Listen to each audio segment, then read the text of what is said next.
Now let's talk about how the wealthy beat inflation and how whether or not you understand what I'm about to cover could literally be the difference between retiring early and achieving financial freedom or working for the rest of your life. So stay with me until the end of this video.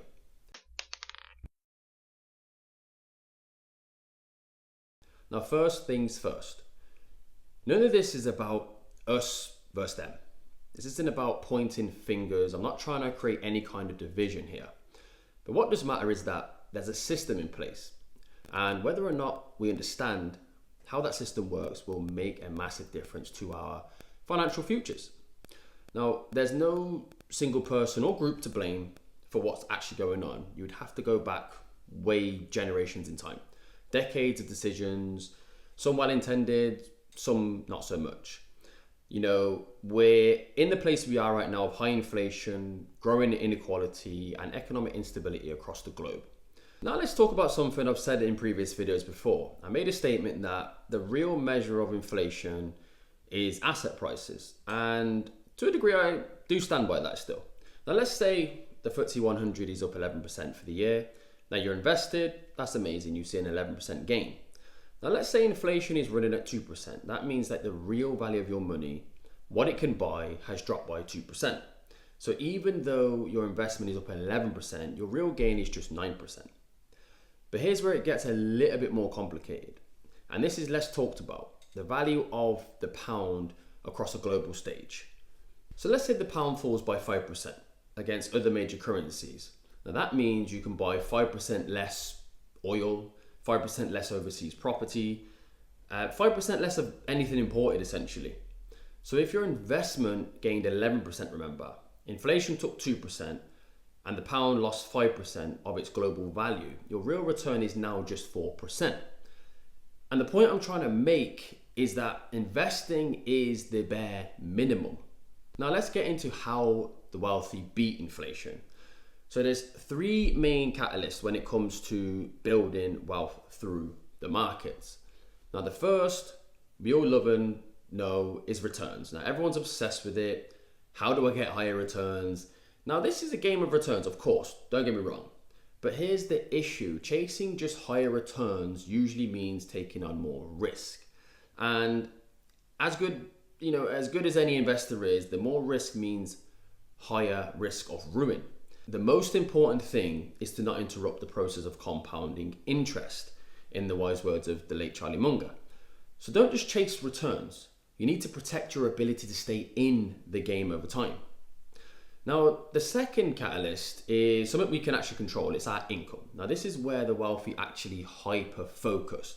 And again, like I said, you can control this metric. Instead of trying to squeeze the extra 2% out of the markets, focus on how to increase your income, because with more income, you can now invest more consistently into the market. Now, everyone wants to get rich quick. It's a microwave economy, but really we should be asking, how do we get in position to be rich for certain? Now, thirdly, the most unsexy one is time. Now, this is the most overlooked and the most powerful catalyst. Time is where the real secret is. Compounding doesn't seem impressive at first, I get it. But over decades, it is literally unstoppable. Our brains we're not wired to comprehend exponential growth.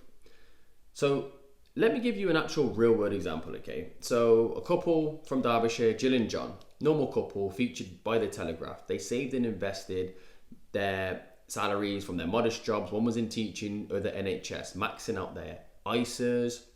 They brought a small portfolio of dividend stocks and ended up with a net worth of 1.2 million by retirement, simply by compounding and reinvesting those dividends.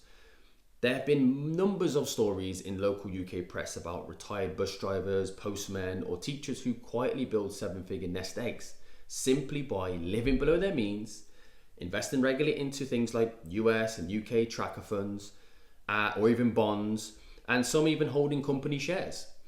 How? Not through stock picks, not through crypto, not through get-rich-quick schemes. These outliers just invested consistently over time. Now, the longer you stay in the game, remember, the greater your wealth compounds. Even £1 today if invested smartly, can become hundreds of thousands, even seven figures in the future. Compounding does all the heavy lifting for you, but only if you give it time. And here's the kicker. Compounding works both ways, remember. Just as your investments can compound up, inflation compounds against you, okay? So the longer you delay, the more your money suddenly loses that value. Your purchasing power shrinks, and it does that at a compounding rate. So what do? I'd say don't obsess just over returns. Avoid your risk of ruin. Focus on increasing your income, like we said. Give time a chance to work in your favor. That's what I wanted to really share with you today. And if this made any sense to you, if it helped you understand the system a little better, just let me know in the comments, man. And, let me know what your approach is right now. How are you investing? Are you thinking about the long term? And as always, be patient, be consistent, and over time, you'll win.